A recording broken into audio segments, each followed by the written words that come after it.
Assalomu alaykum va rahmatullohi va barakatuh. Sarf va nahvu darsimizni navbatdagi ikkinchi darsini boshlaymiz. Sarfdan bo'lgan darslarimizni boshlang'ichlar uchun mo'ljallangan quyidagi Taysirus sarf kitobidan olib borayotgandik. O'tgan darsda birinchi darsni, ya'ni sarf ilmi mavzusini va mezon mavzusini o'tgan edik.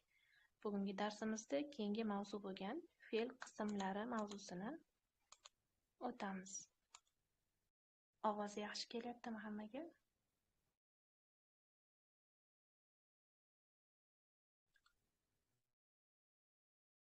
Xo'p, ovoz yaxshi bo'lsa boshlaymiz. Bismillahirrohmanirrohim. Robbi yassir va la tu'assir, Robbi tammim bil xayr, Robbi shrah li sadri va yassir li amri, wahlul 'uqdatan min lisani yafqahu qawli, Robbi zidna ilman va fahman. Fe'l qismlari. Arab tilida fe'l bir necha qismlarga bo'linadi. Mana shuni sarf ilmidagi fe'l qismlari mavzusidan o'rganamiz. Fe'l asosiy 7 qismga bo'linadi. Bularning nomlari quyidagicha: sahih, mudof, misal, ajwaf, naqis, lafif, multavi kabi nomlarga bo'linadi. Mana shuni hozir har bittasi nima ekanligini ko'rib chiqamiz. Sahihni ta'rifi yuqorida o'tdi deyilyapti. Ya'ni o'tgan darsda sahih nima ekanligini sizlar bilan ko'rgandik. O'tgan darsga kirmaganlar uchun takrorlab boramiz. Mana shu joyda kalimada illat harfi qatnashmasa va ikkita bir xil harf ishtirok etmasa, mana shu fe'lga sahih deyiladi deyilyapti. Sahihning ta'rifi kataba misol qilib berilyapti. Illat harflari arab tilida 3 ta bo'lib, vav, alif, ya harflari edi. Agar birorta so'zda mana shu harflar qatnashmasa fe'lda va ikkita bir xil harf fe'lni ichida ishtirok etmasa, mana shu fe'l sahih deb nomlanadi deyildi. Bu yerda mana shu illat harflardan birortasi yo'q va ikkita bir xil harf ham qatnashmagan. Mana shu uchun bu kataba fe'li sahih fe'l turiga misol bo'la oladi. Demak, sahih bu birinchi fe'limiz edi. Keyingisi muzof yoki mudof deb ataymiz. Mudofni o'zi ikki turga bo'linadi. Mudofi sulasiy va mudofi rubai. Sulosiy deganda o'zi arab tilida 3 ta harfdan tashkil topgan fe'llar nazarda tutiladi. Rubai deganda 4 ta harfdan tashkil topgan fe'llar nazarda tutiladi. Mana shunga ko'ra bo'linyapti. Mudofni 3 ta harfdan tashkil topgani va 4 ta harfdan tashkil topgani. Mudofi sulosiyda fa'ala vaznining ayn harfi va lam harfi barobarida ikkita bir xil harf keladi. O'tgan darsda o'tgandiki sarfdan mana shu fa'ala har bitta fe'lni vazni hisoblanadi. Mana shu fa, ayn, lam vazniga solib fe'llarni aniqlaymiz degandik turini. Demak, mana shuni ayni va lomi barobarida deganda o'rtadagi harfini ro'parasida va oxiridagi lom harfini ro'parasida degan ma'noda ishlatilyapti. Mana shuni ro'parasida ikkita bir xil harf kelsa, bu mudofi sulosiy deb ataladi. Demak, mana shu farro oxirgi harfi ikkita bir xil ro bo'lyapti. Bu aslida tashdidga kirishidan oldin faroro ko'rinishida edi. Ikkita bir xil harf kelsa, bir-biriga idg'om qilinib, kirg'izilib, tashdidga kirg'iziladi degan qoidaga ko'ra bu farro ko'rinishiga kelib qolgan. Demak, aslini oladigan bo'lsak, faroro edi va mana shu yerda aytilgan qoidaga ko'ra fa'ala vazniga soladigan bo'lsak, fa harfi barobarida f turibdi, ayn harfi barobarida r turibdi, lam harfi barobarida ham r turibdi. Ya'ni ikkita ayn va lam barobarida ikkita bir xil harf kelgan. Mana shu sababdan mana shu ikkita bir xil harf kelsa, o'rtasida va oxirida bu mudofi sulosiy deb ataladi. Shunday fe'llarning barchasi. Ikkita oxirgi harfi bir xil bo'lgan, 3 ta harfdan iborat bo'lgan fe'llarning barchasi demak mudofi sulosiyga kiradi. Keyingisi mudofi ruboiy. Fosi bilan birinchi lomi, ayni ila ikkinchi lomi barobarida ikkita bir xil harf keladi. Endi bu mudofi ruboiy degani ruboiy o'zi 4 ta harfdan iborat fe'llarga aytiladi. Shuning uchun endi buni vazni ham fa'ala emas, mana bu fa'alala vazni ko'rinishida bo'ladi. Fe'l 4 ta harf bo'lsa, mana bu vaznni ham oxiriga bitta lam harfi ziyoda qilinib, 4 ta harfli vaznga aylantiriladi. Fa'alala vazniga tushiramiz endi bu ruboiydagi fe'llarni. Demak, aytilyaptiki, fosi bilan birinchi lomi barobarida mana bu fa harfi bilan birinchi lomini ro'parasida, ayni ila ikkinchi lomini ro'parasida ikkita bir xil harf kelishligi kerak deyilyapti va zalzala misol qilib olinyapti. Demak, mana shu fosi barobarida za harfi kelyapti. Birinchi lomi barobarida ham za harfi, ikkita bir xil harf keldi. Ayni va oxirgi lomi barobarida ikkita bir xil harf kelishi kerak deyildi. Misolga qarasak, ayni barobarida ham lam kelyapti, oxiridagi lam barobarida ham lam kelyapti. Ya'ni ikkalasida bir xil harf kelyapti. Mana shu qoidaga tushganligi uchun bu zalzala mana shu mudof ruboiyga misol bo'la oladi. Agar fe'lning asli harflari 3 tadan oshsa, fa'ala vaznining oxiriga bitta lam ziyoda qilinadi. Ya'ni aslida bu vazn fa'ala bo'lishligi kerak edi. Endi 4 ta harfli fe'llarni bu vaznga tushirish uchun mana shu qoidaga ko'ra oxiriga bitta lomni ziyoda qilib, bu fa'ala vaznini fa'alala ko'rinishiga keltiramiz. Tushunarli bo'lyaptimi? Orada savollar bo'lsa, bemalol so'rashingiz mumkin bo'ladi. Tushunmay qolgan joyinglar bo'lsa. Xo'p. Savollar bo'lmasa davom etamiz. Keyingi fe'l turimiz misol. Misol deb so'zning mana shu fa'ala vaznining fa harfi barobarida illat harfi kelgan fe'lga aytiladi. Illat harfi o'zi nima edi? 3 ta harf bor edi. Vav, alif, ya bo'lgan mad harflari. Bular illat harflari hisoblanardi. Mana shu fa'ala vaznining fa harfi barobarida agar illat harfi keladigan bo'lsa, boshida bu misol deb ataladi bu fe'lning turi. Va'ada fe'li misol qilib olinyapti. Boshida vav harfi kelyapti. Vav esa illat harflaridan hisoblanardi. Mana shu boshida birinchi harfida illat harfi kelgan fe'llar, demak, misoldagi fe'lga misol bo'la oladi. Keyingisi ajvaf. Ajvaf deb kalimaning, ya'ni fa'ala vaznining ayni barobarida illat harfi ishtirok etgan fe'lga aytiladi. Ayni barobarida. Endi ya'ni o'rtasida illat harfi kelishligi kerak. Birorta fe'lni o'rtasida ayni barobarida illat harfi keladigan bo'lsa, uni ajvaf deb ataymiz. Qawwala misol qilib olinyapti. O'rtasida vav harfi illat harfi kelganligi uchun bu ajvafga misol bo'la oladi. 5-inchisi naqis. Noqis deb so'zning, ya'ni fa'ala vaznining oxiridagi lam harfi barobarida illat harfi kelgan fe'lga aytiladi. Romaya misol qilib olinyapti. Demak, eng oxirida lami barobarida illat harfi keladigan bo'lsa, bu noqis degan fe'lga misol bo'la oladi. Keyingisi lafif. Lafif deb kalimaning, ya'ni fa'ala vaznining ayni va lami barobarida illat harfi qatnashgan fe'lga aytiladi. Ayni va lami barobarida, ya'ni o'rtasi va oxiridagi harfi illat harflardan tashkil topgan bo'lsa, buni lafif deb aytaymiz ekan. Qawwaya misol qilib olinyapti. Vav harf ham, ya harf ham illat harfi hisoblanganligi uchun, demak, bu lafifga misol bo'la oladi. Oxirgisi 7-chi turi multavi. Multavi deb kalimaning fosi va lomi barobarida illat harfi bo'lgan fe'lga aytiladi. Vashaya misol qilib olinyapti. Fosi deganda shu fa'ala vaznini boshidagi fa harfi, ya'ni birinchi harfi fe'lni lami barobarida deganda bu oxirgi harfi nazarda tutiladi. Boshida va oxirgi harfida illat harfi keladigan bo'lsa, bu multavi degan fe'l turiga mansub bo'ladi. Vashayada boshidagi vav harfi illat harfi va oxiridagi ya harfi illat harfi hisoblanadi. Mana shu sarf ilmi jihatidan fe'llarni qismlarga bo'linishligi edi. Xo'p, mana shu bitta mavzu bilan kifoyalanamiz va nahv kitobimizga o'tamiz. Nahvdan ham bitta mavzu olamiz. Buni yaxshilab fe'l turlarini ajratib, yodlab, o'zlashtirib olsanglar, keyingi darsga keyingi mavzuni o'tamiz. Mana shu mavzudan savollaringlar, tushunmagan joylaringlar bo'lsa, marhamat.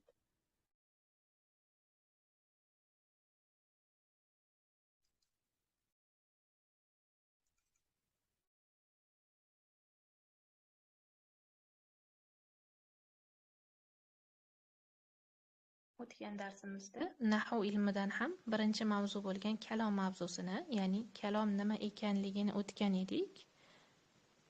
Darsga endi kirganlar yuqoridagi birinchi darsimizni video zapis orqali ko'rib yetkazib olishinglar mumkin bo'ladi. Bugun nahvdan i'rob val bina, i'rob va bino mavzusini o'tamiz. Ba'zi kitoblarda i'rob val bina yoki mu'arrab val mabni mavzusi ostida keltiriladi bu mavzu. Nahvu ilmi jihatidan kalimalar, so'zlar ikki turga bo'linadi. Mu'rob bo'lgan, ya'ni i'rob bo'lgan so'zlar yoki bino, ya'ni mabni bo'lgan so'zlarga bo'linadi.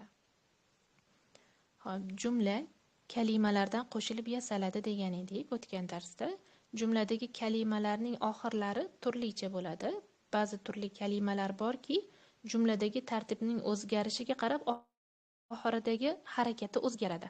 Boshqa bir turdagi kalimalar borki, ularni oxirlari aslo o'zgarmaydi. Jumla tartibi bir necha turga aylantirilsa ham u o'z holicha qolaveradi.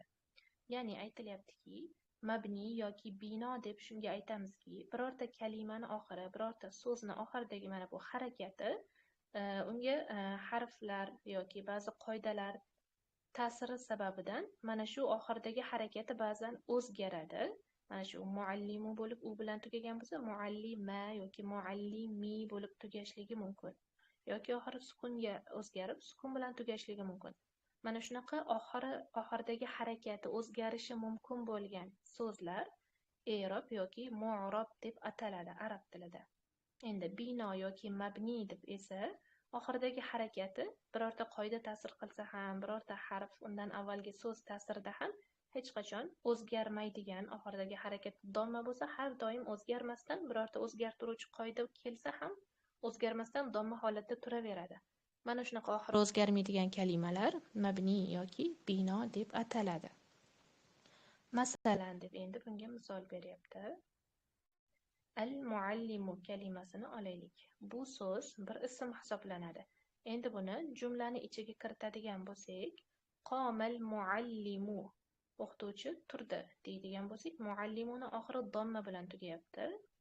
Keyingi jumlada esa ro'aytul muallima, o'qituvchini ko'rdim jumlasida ni qo'shimchasini olganligi sababidan, arab tilida ni qo'shimchasi fatha bilan ifodalanganligi sababidan, ya'ni bu mansub bo'lganligi sababidan fathaga o'zgaryapti. Birinchi jumlada muallimu bo'lgani, bu yerda muallima bo'lyapti. O'zgaryapti. Keyingi jumlada zahabtu ilal muallimi, muallimning oldiga bordim. Nahvu bo'yicha jar harfi kelib, harfi jar qo'shilib majrur bo'lganligi sababidan kasra bo'lyapti. Zamonaviy grammatika bo'yicha ning qo'shimchasi arab tilida kasra bilan ifodalanganligi sababidan ning qo'shimchasini olganligi uchun bu kasrani olyapti. Demak, bu 3 ta holatda keldi. Birinchisida domma bilan, keyin fatha bilan, keyin kasra bilan tugadi. Demak, mana shu kabi oxiri o'zgarishi mumkin bo'lgan kalimalarni mu'rob deb ataymiz arab tilida. Bu yerda shuni tushuntiryapti. Mana bu jumlalardagi muallim kalimasining oxiri 3 ta turli kelgan. Avvalgisida dommali, ikkinchisida fathali, uchinchisida kasrali keldi. Demak, mana shu o'zgarishlarga uchrashi, o'zgarishligi mu'rob deb ataladi bunday o'zgaradigan kalimalar. Endi kalimani, ya'ni so'zni ikkinchi turi shunday bo'ladiki, biror narsa ta'sir qilsa ham, jumlaga kirsa ham, birorta qoidalar ta'sirida ham oxiri hech qachon o'zgarmaydigan kalimalar bo'ladi dedik. Va bu so'zlar mabni, ya'ni bino. Bino degani bino qilingan, qotgan oxiri degani. Va mana shular hech qachon o'zgarmaydi. Buni mabni yoki bino deb ataymiz. Xo'p, endi haza kalimasini misol qilib olaylik.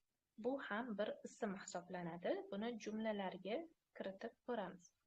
Haza qalamun, bu qalam. Kasarutu hazal qalama, bu qalamni sindirdim. Haza bu yerda o'zgarmayapti. Birinchisida ham oxiri fatha bilan tugadi.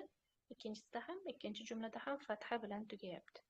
Katabtu bi hazal qalami, bu qalam bilan yozdim. Endi harfi jar kiryapti. Bi harfi jar kirsa, odatda so'zlarning oxiri kasraga o'zgaradi. Harfi jarning qoidasiga ko'ra. Lekin harfi jar kirsa ham bunga ta'sir qilmayapti, o'zgarmayapti. Baribir oxiri fatha bo'lib turibdi. Demak, bu oxiri o'zgarmaydigan mabni so'zlardan, mabni ismlardan hisoblanadi.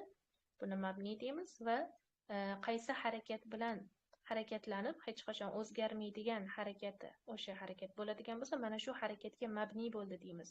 Fatha bilan oxiri qotgan bo'lsa, fathaga mabni bo'ldi. Domma bilan, doim domma turadigan, o'zgarmaydigan so'zlarnikini dommaga mabni bo'ldi. Doim kasra turadiganlarnikini esa kasraga mabni bo'ldi deb aytamiz.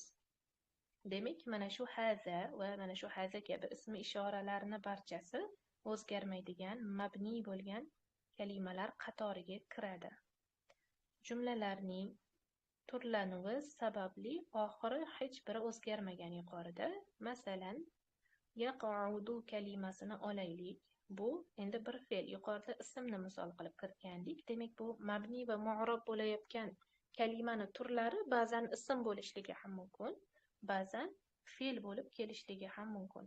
Buni jumlalarga kiritib qaraylik. Yaqaudu tilmisu. Bunda yaqaudu oxiri damma bilan tugayapti. At-tilmizu lam yaqaud. Bu yerda esa lam kirganligi sababidan oxiri sukun qiluvchi harf bo'lganligi sababidan oxiri sukunga o'zgaryapti fe'lning oxiri. Lan yaqauda tilmiza. Mana u lan esa nasb qiluvchi, ya'ni so'zni oxirini fathaga aylantiruvchi harf bo'lganligi sababidan oxiri fathaga o'zgaryapti fe'lning oxiri. Demak, bu oxiri o'zgaradigan, ya'ni mu'rob bo'lgan kalima turiga kiradi. Mu'rob bo'lgan kalimalar ham demak ba'zida ism bo'lishi mumkin, ba'zida fe'l bo'lishi mumkin. Yuqorida muallimuni ko'rgandik. Muallimu, muallima, muallimi ko'rinishda o'zgargan edi, u ism edi. Endi bunisi fe'l. Demak, bu ham mu'rob, ya'ni oxiri o'zgaradigan hisoblanadi. Mana bu jumlalardagi yaqaudu kalimasi 3 turli kelgan. Avvalgi jumlaning oxirida dammali, ikkinchisida fathali, ikkinchisida sukunli, uchinchisida esa fathali keldi. Endi qoma kalimasini olaylik. Yaqaudu bu fe'l edi, mu'rob fe'l bo'ldi. Endi qoma bu ham fe'l hisoblanadi. Bu ham bir fe'l. Endi buni turli jumlalarga kiritib qaraymiz. Qomat tilmizu, o'quvchi turdi. Ma qomat tilmizu, o'quvchi turmadi. Bu yerda ham demak qoma bo'lib oxiri fatha bilan tugayapti. Ma qoma deb inkor formasini yasaganimizda ham oxiri qoma bo'lib tugayapti. Harakati o'zgarmayapti. Hal qomat tilmizu, o'quvchi turdimi deb so'roq shakliga aylantirsak ham baribir qoma bo'lib qolyapti. Oxiri o'zgarmayapti harakati. Demak, mana shu kabi oxiri o'zgarmaydigan ismlar yoki fe'llarni mabni kalima deb ataymiz.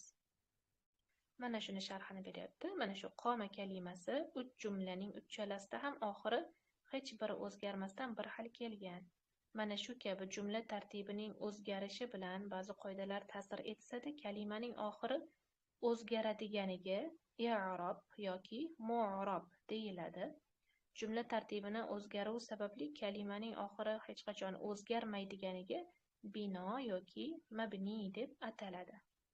Bu yerda faqat bino va mabnini ta'rifini berganligi uchun bir qancha misollar, fe'llar, ismlar bilan tushuntiryapti, chuqur kirilmayapti. Bu qaysi kalimalar mu'rob bo'ladi, qanday fe'llar mu'rob bo'ladi, qaysi fe'llar mabni bo'lib, qanday ismlar, ya'ni otlar mabni bo'ladi. Bularni kelasi darslarda batafsil bunga chuqur kirib to'xtalib o'tiladi. Bu yerda shunchaki ta'rifi sharhlanganligi uchun fe'llar, ismlar bilan sharhlandi. Ta'rifini tushunishinglar uchun. Xo'p, keyingisi 4-qoidada. Jumlalarda tartib o'zgarishi sababli oxiri o'zgargan kalima mu'rob deb ataladi. Yuqoridagi misollardagi al-muallimu bu ism edi, yaqaudu bu fe'l edi. Ism ham fe'l ham kalima turiga kiradi. Birdek kalima so'z degan arab tilida kalima deb ataladi. Demak, u ism ham bo'lishligi mumkin, fe'l ham bo'lishligi mumkin. Demak, mana shular ism yoki fe'l bo'lishiga qaramasdan bular mu'rob kalimalardir. Jumla tartibini o'zgarishiga qarab, oxiri o'zgarmaydigan kalimaga mabni deb ataladi. Yuqoridagi hada bu ism edi, qoma esa fe'l edi. Ism ham fe'l ham bo'lishligi mumkin va bunga o'xshash oxiri o'zgarmaydigan kalimalar mabni deb ataladi. Tanbih. Xo'p, ya'ni eslatma kelyapti. Harf hech qachon bir vaqt mu'rob bo'lmay, balki doim mabni bo'ladi. Harf deganda arab tilida predloglar, ya'ni qo'shimchalar nazarda tutiladi. Harfi jarlar bo'lishi mumkin, nasb harflari yoki jazm harflari, harflarning barcha turlari arab tilida hech qachon mu'rob bo'lmaydi, ya'ni oxiridagi harakati o'zgaradigan bo'lmaydi, balki doim mabni bo'ladi. Harflarning oxiridagi harakati hech qachon o'zgarmaydi. Bu harflar deganda lan, la, lam, ila, fi, min, an kabi mana shu harflar kiradi mabnilarga. Yana mabnilarni ichiga ismi ishoralar yoki adavatul istifham, so'roq olmoshlari, ismi mavsulalar, ya'ni allazi, allati kabilar, yana bir qancha narsalar kiradi. Aynan qaysilar mabniga kirishligini, mabniga kiruvchi kalimalar ro'yxati keyingi darslarda batafsil keladi va keyingi darslarda uni batafsil o'tamiz inshaalloh. Endi 3-chi mashq berilyapti. Quyidagi jumlalardagi ismning ustiga sin, fe'lning ustiga esa fa harflarini qo'ying. Bu yerda hop ismning ustiga sin harfini, fe'lni ustiga fa harfini qo'yib ajrating deyilyapti. Xo'p, demak bu yerda ism bilan fe'lni faqat bir-biridan ajratishimiz kerak ekan. Mashqni o'qib, tarjima qilib, ajratishni xohlovchilar bormi? Qilishni xohlovchilar bo'lsa, marhamat, birga bajaramiz. Qo'linglarni ko'tarsanglar, mikrofoninglarni ochamiz.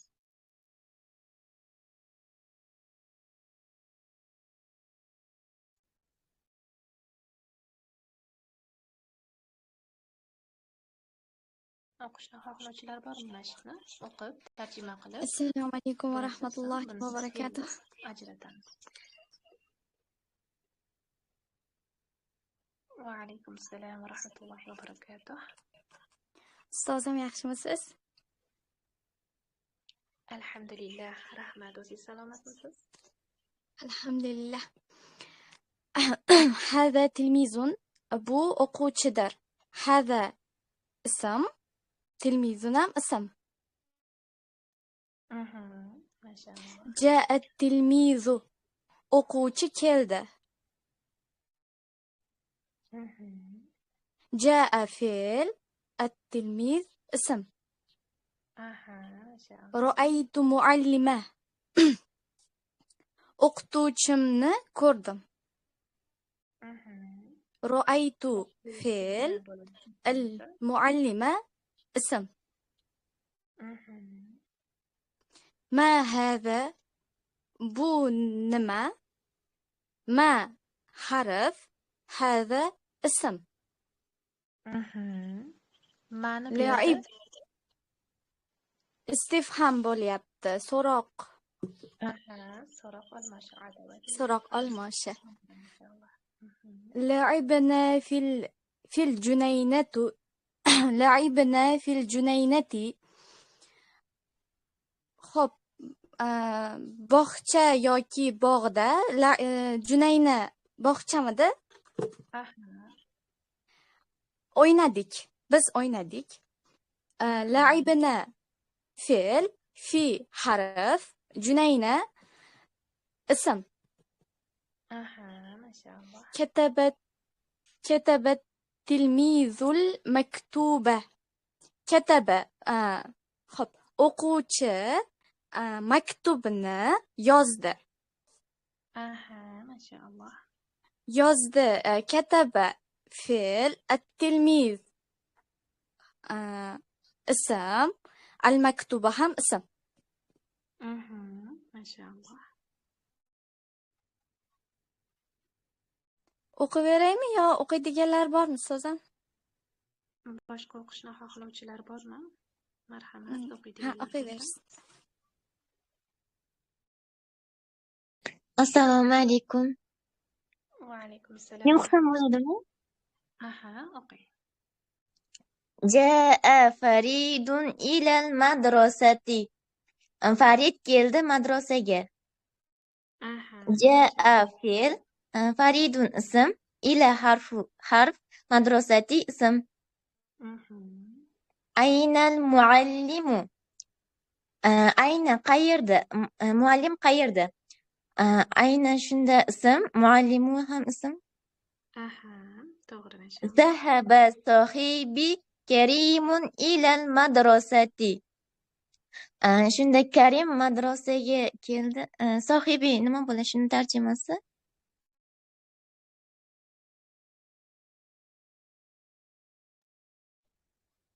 Do'stim ma'nosida kelyapti. Sohib, do'st degani. Zahaba fe'l, sohibi ism, Karimun ism, ila harf, madrasati ism. Sohaddiku, xo'roz qichqirdi. Soha fe'l, diku xo'roz. Uljimal farasu, ot shunda unjima bu fe'l bo'lishi kerak edi. Lekin Aha. tarjimasi Jilovlanmoq ma'nosida ot jilovlandi. aha. Shunda fe'l farosu ism bo'lyaptimi? To'g'ri, mashalloh. Davom ettiraveraymi? Boshqa o'qishni xohlovchilar bormi? O'qishni xohlovchilar bo'lsa, marhamat, o'qishinglar mumkin.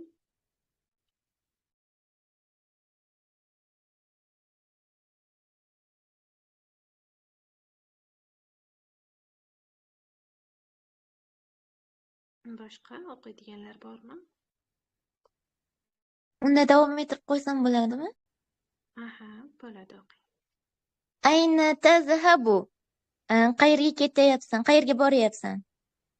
Ayna ism, tazhabu fe'l. Quri ad-darsa. Darsni o'qib bo'lyaptimi? O'qimoq.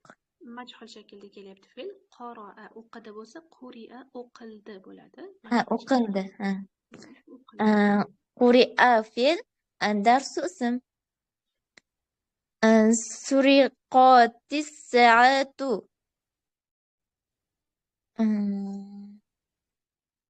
Roqa bo'lsa, soat shunda Saroqo o'g'irlamoq edi. Suriqo o'g'irlanmoq bo'ladi. Soat o'g'irlandi. Suriqoti fe'l, saatu ism. Aha. Uridu an azuraka. Men xohlayman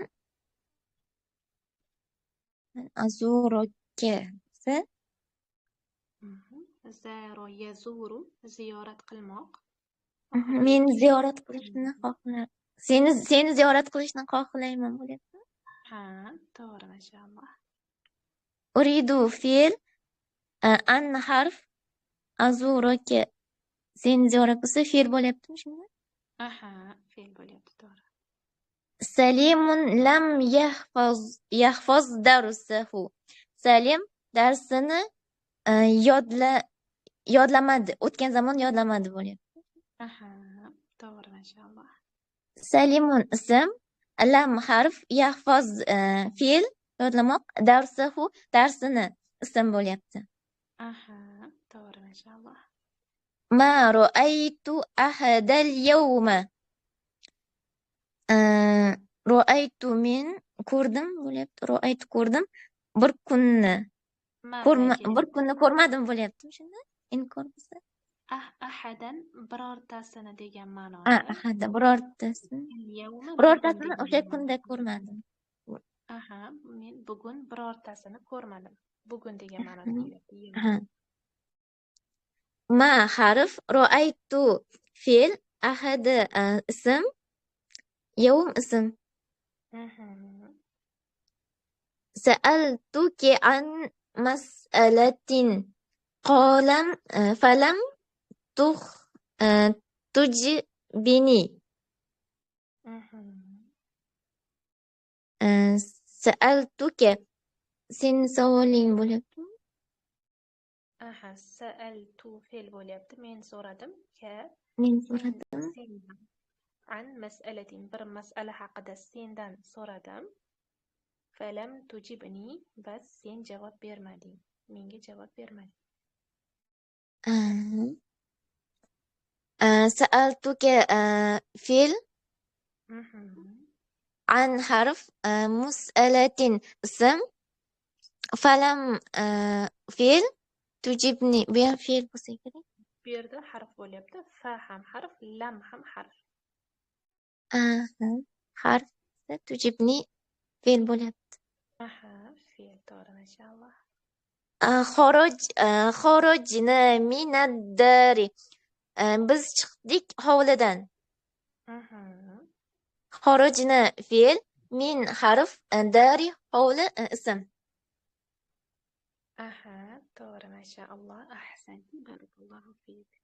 Ilerle qol. Xo'p, mashqimizni ham tugatib oldik. Demak, mana shu joyda uchragan narsa, mana bu joyda ma hada, bu nima degan jumlada ma'ni ism deb oldik. Va oradagi jumlalarda ham ma keldi, ma ro'aytu, buni harf deb oldik. Nega ma'ni bittasi ism, bittasi harf bo'lyapti? Buni farqi nimada?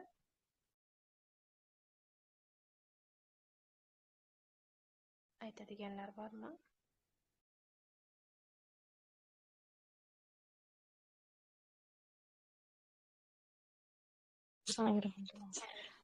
Ustoza, ma boshida kelgani uchun Aha.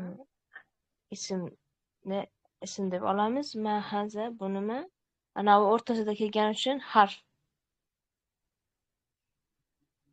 Yo'q, bu yerda ham boshida kelyapti. Jumlani boshi aslida mana bu joyda ma ro'aytu ahadan al-yawma.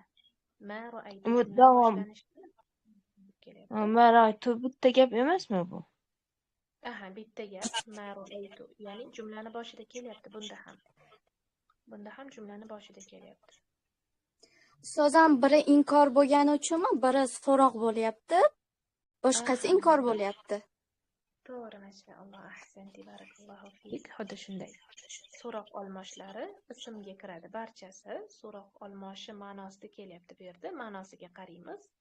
Ma, ya'ni nima deb tarjima qilamiz. So'roq olmoshiga kiradi.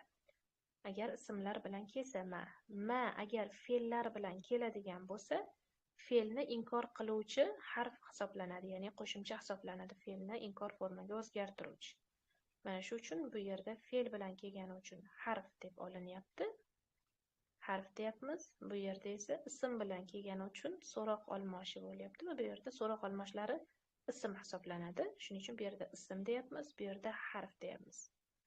Bir necha turlarda keladi. Mana shu turini gapni tarjimasiga qarab turib yoki ism bilan kelyaptimi, fe'l bilan kelyaptimi shunga qarab, ma'ni turini aniqlab, shunga qarab buni ajratamiz.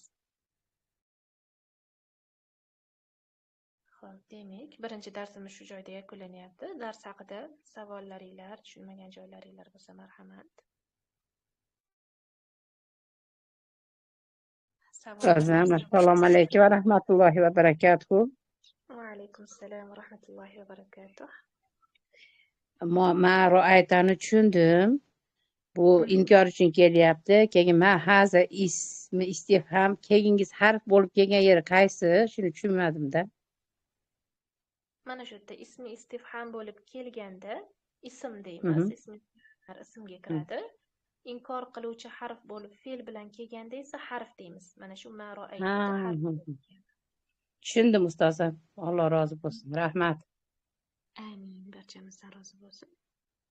Boshqalarda dars bo'yicha savollar bormi?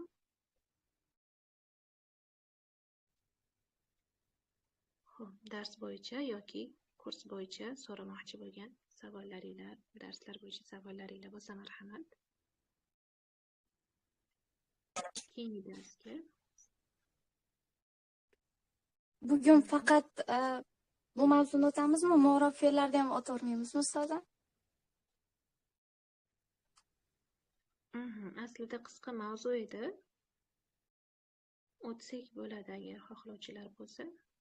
Bu ham o'zi qisqa mavzu.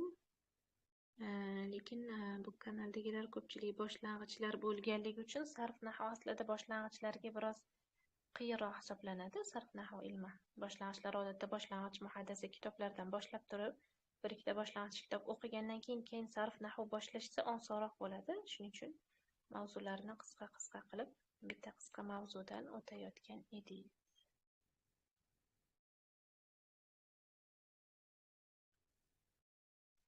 Mayli, rahmat ustoz.